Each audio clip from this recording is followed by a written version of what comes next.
Ladies and gentlemen, we are speaking to you from the corridor in the courthouse. In just a few moments, we will enter the courtroom for today's case of Order in the Court.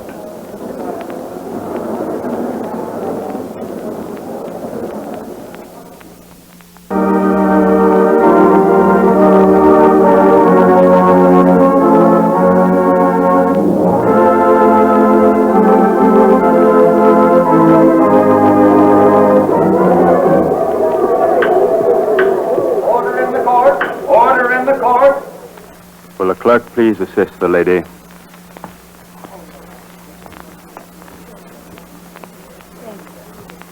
Crutches can often be quite an inconvenience. Won't you please sit here? Thank you. Now, my dear, why have you come here? Well, Your Honor, why does anyone come here? You're unhappy? Yes. Your injury? Yes, Your Honor. I've been crippled like this ever since I was 3 years old. I was hit by an automobile. My parents gave me all the medical attention they could and then were advised to take me out west. So we moved to Albuquerque, New Mexico. They thought the sun and the climate would help.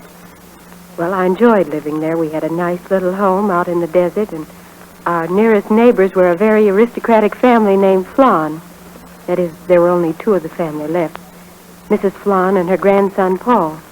Paul was about 15 when we went there, and he took quite an interest in me and was very kind to me. I, needless to say, was devoted to him. Well, naturally, we grew older, all of us. And then one day I was 18. Paul had been in the East for 2 months, and of course I was anxiously waiting for him to come home. He'd encouraged me to learn to play the guitar, and, well, I was playing out in the garden back of our house when Father came through on his way back from Albuquerque.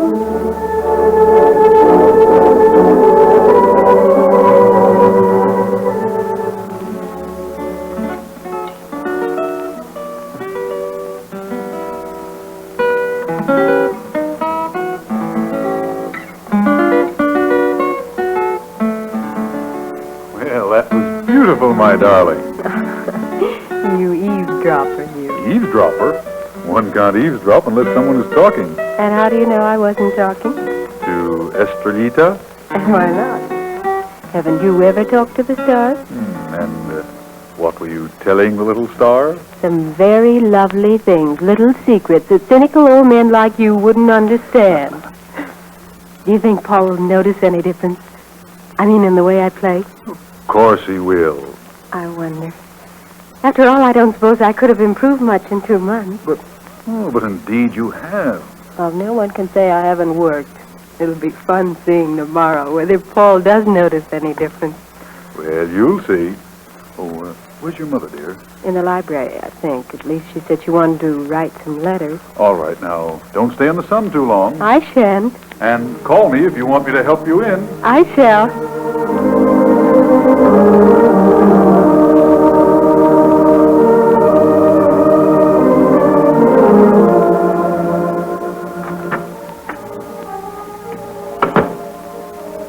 Well, my dear, Dora said you were going to write some letters. I'd intended to. What's the matter, dear? Mrs. Flan was just here. Oh, Paul got back this morning. He's going to be married next week. not really. Yes, some girl he met while he was east. I see. Well, after all, it shouldn't be so very surprising. I know. Dora, I take it, doesn't know. Mrs. Flan just left not more than 5 minutes ago. Oh, how do you think she'll take it? Well, how else can she take it? I know, but she's always idolized him so. Yes, that's true. Oh, but after all, Dora's only a child. Paul's a grown man. I wonder. I wonder if to her it is just a child's adoration. Oh, we should have explained it to her. That she can never expect what other girls can expect. That she'll never be... Oh, I think she knows. then how can she always be so cheerful? How can she be so gay and lovely? I don't really believe she's ever had any idea that someday Paul might want to marry her. Bill... Well, perhaps you're right. Perhaps I'm imagining things. Oh, who is the girl Paul's marrying? Her name is Lolita Clay. She's from Connecticut, Hartford. Mrs. Flawn hates her thoroughly. Oh, I pity this girl, George. She doesn't know what she's letting herself in for, coming here to live in the house with that woman. She doesn't realize it, but she's robbing a nest. Oh, now, dear, it can't be that bad. Well, all I know is that I positively dislike Miss Flawn today. You could almost feel, well, the claws. Oh, I know that isn't kind of me to talk like that, but... Shh, I think I hear her. George, you tell her. All right, dear. Mother, what do you think? Pancho just told me that Paul's back. Why, yes, dear, your mother just heard. Well, Pancho said he'd drive me over, but I'll be back in plenty of time for dinner. Well, yes, Dora, but I can't stay long, and Pancho's waiting. I'm coming, Pancho. Yes, but Dora. I have an hour, darlings, and I'll be back. Oh, we should have told her. I know, but somehow oh, well, maybe it's better this way.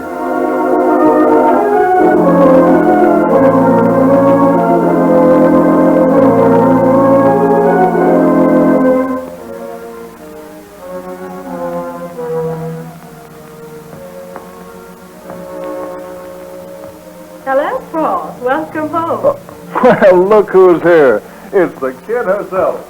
Why don't you tell a fella when you come home a day ahead of time? Well, believe it or not, Monkey, I was coming over to see you right after dinner. Right after dinner tomorrow, maybe. No, honest. Here, I'll take that. Now, let's sit down. Come on.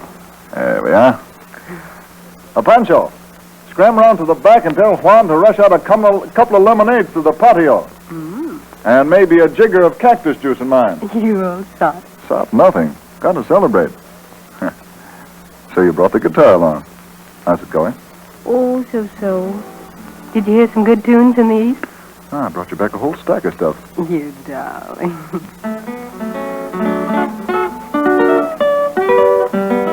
You heard the news yet? What news?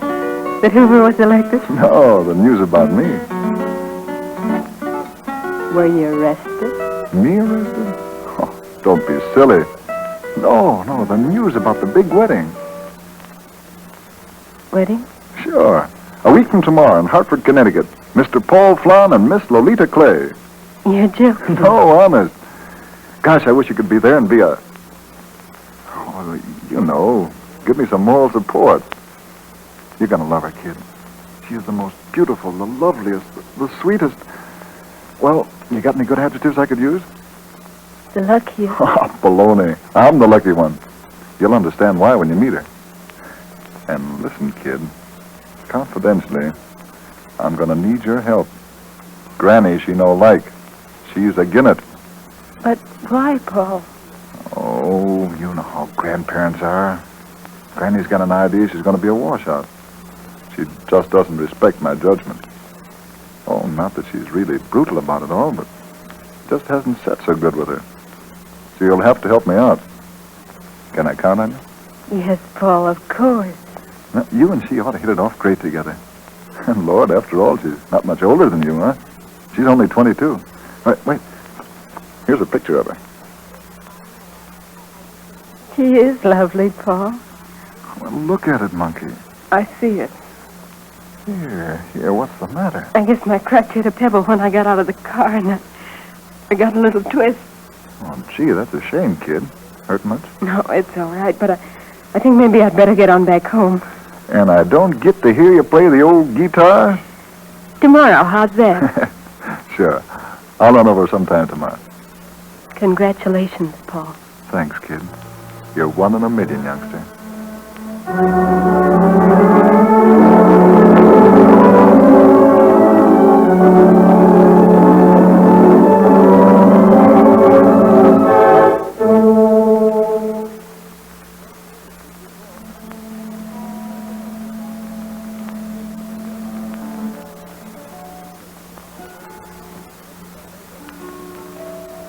You're back, George.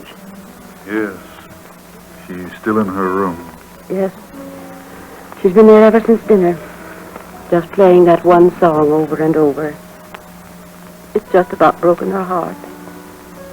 Well, she was pretty game at dinner.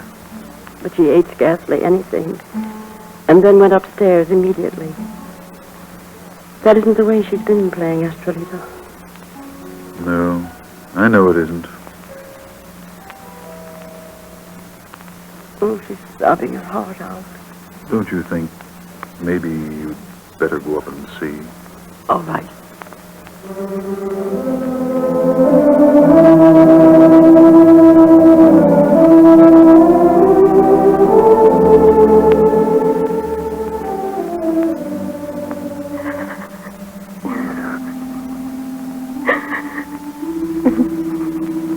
I'll be all right, Mother, honestly.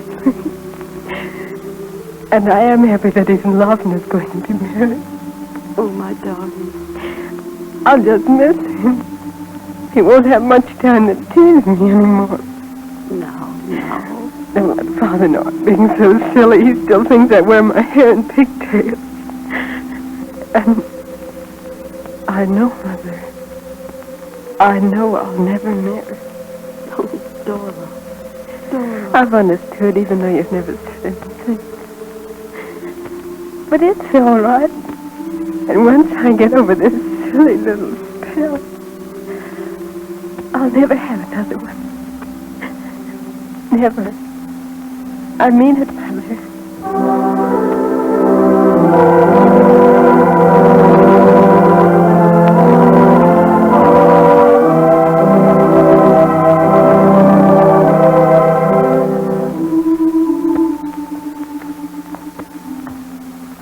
Hello, Granny Florence. Good morning, Dora. Good morning. It's a perfectly heavenly morning. Where's everybody? Lolita and Paul, I mean. Paul went into the bank. Lolita's in the sunroom knitting. Another one? Apparently. That child won't know what to do with all those clothes. Good heavens, Granny, I haven't shocked you, have I? Oh, of course you haven't, my dear. Then why did you frown? Well, I didn't know that I did. But I can't help but feel that Lolita's devoting too large a share of her time and thoughts to her prospective child. Paul might just as well be a servant around the house. Oh, Granny, that isn't true. She worships Paul. And Paul worships her. Yes, I know he does. As a matter of fact, I'd say that theirs is just about the most perfect marriage that ever was. You're still very young, Dora. Yes, I know I am. But not that young, Granny. Well, possibly not. Lolita will be glad to see you. Well, I brought my knitting needles along. Maybe I can help her. Hello, Lita. You must have known I was dying of lonesomeness. Really? Paul had to go into the bank. So here I am with the inevitable knitting. There now. Hey, are you comfy? Well, thanks. Can I have Rosita bring you lemonade? No, thanks, Lita. Let's see the tiny garment. Such speed, darling. How do you do it? Anger, Dodie. I lost my temper. Nonsense. I did. Granny again. If I ever thought I'd grow into a parent or a grandparent like that, Oh, no. And Granny can be so sweet and lovely and gracious. Still, I know she's so very old. I don't believe I want to live to be that old, Dodie, honestly. Of course, I can't talk to Paul about it, and I know he senses it. And I know he tries his best to make Granny like me. She really loves you, Lita. Like she'd love to lose a leg, she does. Oh, darling, forgive me. For what? If you ever start pitying me, I'll stick pins in you 20 feet long. And welcome, darling. I guess I'm just a little on edge this morning. And I know I mustn't let myself be. Take Paul's guitar there and play something for me, will you? You're better than all the doctors in the world, Dodie. What shall I play? I'll leave it to the doctor.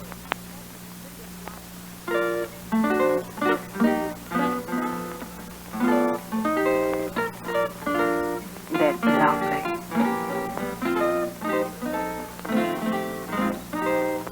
Where's that there wife of mine? Paul, you're back. You're darn tootin' I'm back. Hi, kid. Hi, fella. Hello, sweetness and beauty and light. I'm so glad you're back, Paul. It seems like I've been away for centuries. Thousands of centuries. Millions. My darling, you feeling all right? Grand. The doctor here's been playing sweet tunes. Yeah? Well, what'd you stop for, kid? Why not an accompaniment for the lover's return to his languishing bride, huh? Well, let's see.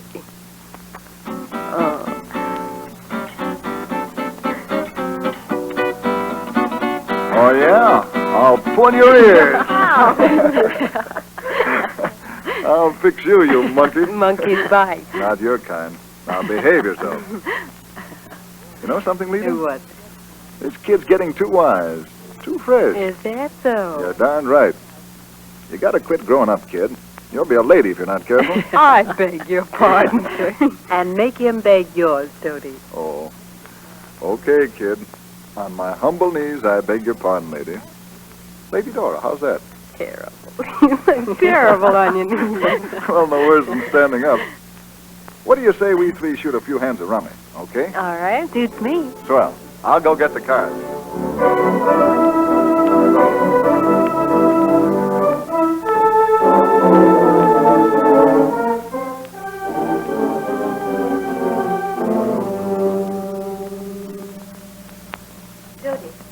Mother. They just phoned from the hospital, dear. Lita wants to see you. I'll get your coat and hat. Was it a boy or a girl? It was a boy. Oh, how happy that must have made her. Mother, you didn't. The baby's perfectly well and sound, but Lita's quite ill. Oh, Mother. Here, dear. Here's your hat. Pancho has the car waiting out front.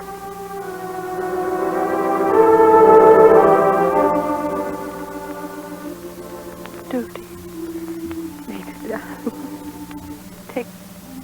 Take care of him for me, Lita, please. Have you seen him? No, not yet. He's a darling. Of course. I wish I could stay with him. But you will, Toady. You will. I think you'd better step outside, my dear, and ask her husband to come in. Yes, Doctor.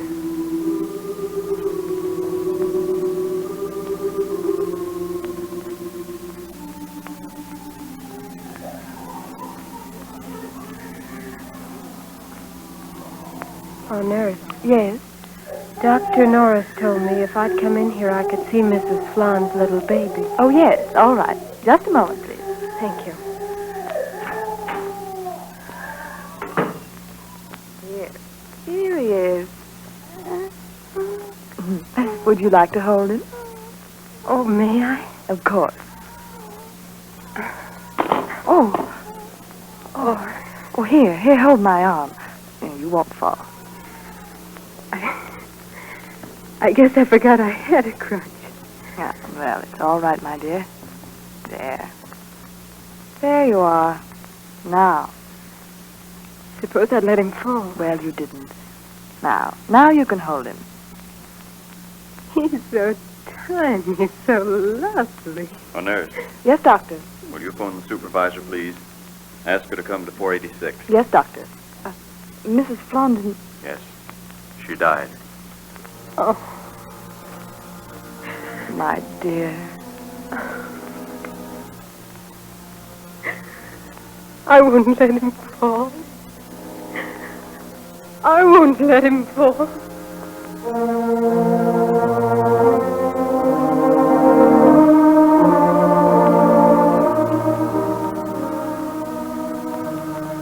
I don't see why you say that, Granny. I don't know what I'd done this last year without Dora. Well, I'm not saying, Paul, that she hasn't been extremely helpful. But don't you think, now that the boy's a year old, that any outside care and attention he gets is, just a little dangerous? Far be it from me to advise you, my boy, but we Flans have never asked favors of people. No, we haven't. I know you think I'm too old to look after Ronnie, but I'm not, Paul. And he loves me. It's something I can sense whenever I take him in my arms. I wish you'd trust my judgment just this once, won't you? You have made me see it differently, Granny. Paul, I mean that. it's you. It's our family I'm thinking about. I know. Will you excuse me, Granny? I think I'll go for a walk. I'd like to think I'd live. Yes, Paul, and I think it's time you thought.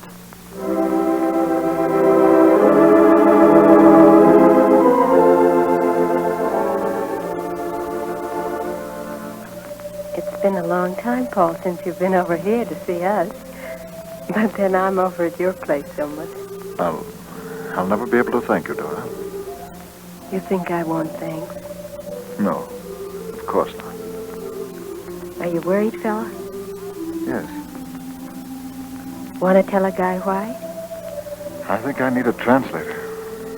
Greek, Italian, or German? Someone who can put thoughts, feelings into words without their sounding sappy. I'm afraid I'm not qualified, Paul. What was it you used to say when you couldn't find words? Ask the stars? I was always rather silly. Then silliness is the loveliest thing in life. Dora, Yes, Paul? it wouldn't seem right. At least somehow I don't think it would to use the word love. But I need you, Dora. Ronnie and I both need you. Paul, Granny and I were talking this afternoon, Dora.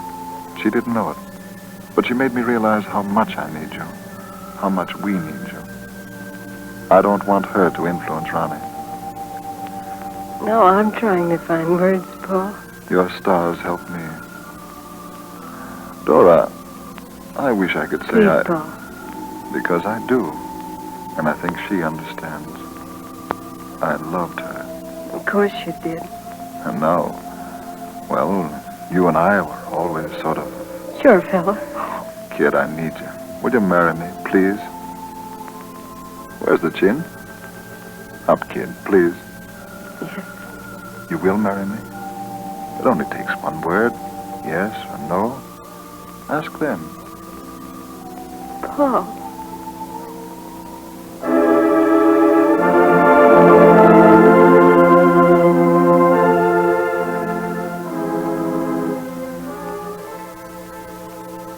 Oh, Dora. Dora, you won't think I'm presumptuous, will you? But I have lived longer than you. You and Paul have been married for 5 years. And in those 5 years, she's taking him away from you, Dora. Taking the boy and taking Paul. Oh, you know as well as I do. Don't let her, Dora. Stop her, even if you have to go to Paul. I'll never say anything to Paul, Mother. But Paul has common sense, Dora. I used to think I had, too. And you have, darling. Well, I won't go to Paul, Mother. Any more than I'd want anybody to come to me and say things about you. Lolita felt the same way. She had the same battle. And, well, it isn't Paul's fault, and I've no right to ask anything of him. Not even for the sake of his boy? Not even that, Mother. So please, this is my affair. Yes, Dora.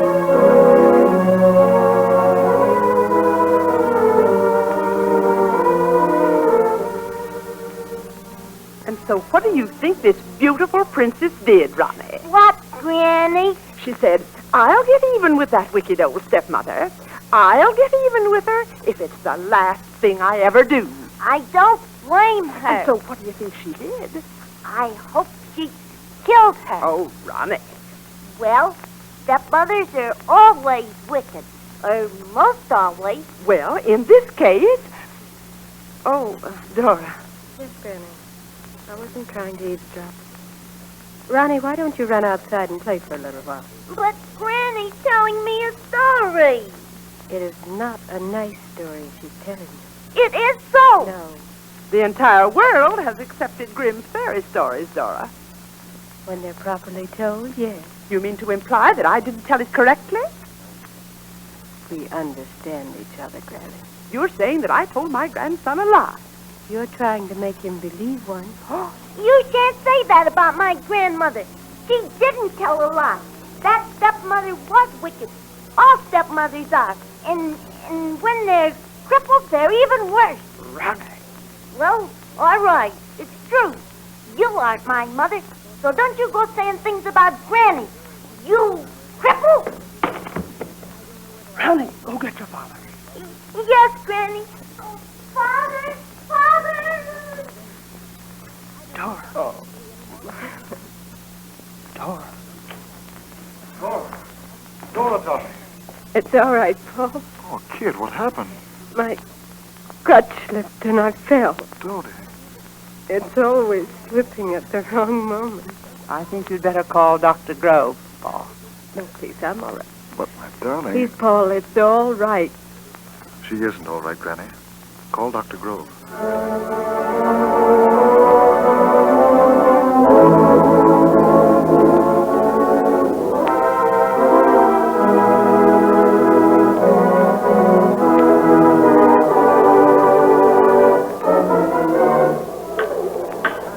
Order in the court! Order in the court! Your Honor, they did call the doctor. I was in bed for a month. You see, Ronnie had kicked the crutch out from under me. Not that I blame him. It wasn't his fault. But Granny has never told the truth, and I can't go to Paul and tell him. If I were a healthy, normal wife, perhaps I would. I think I would. But under the circumstances, well, I don't want him to think I'm trying to turn him against his family. Surely he's seen, and, well, I haven't any right to ask anything of him. I do need advice so badly. The average person probably would know what to do, but I don't. Mrs. Strong, go to your husband. Tell him. Explain everything. He'll understand because he loves you. He'll find a way where you and he and your stepson must travel to attain your greatest happiness on earth.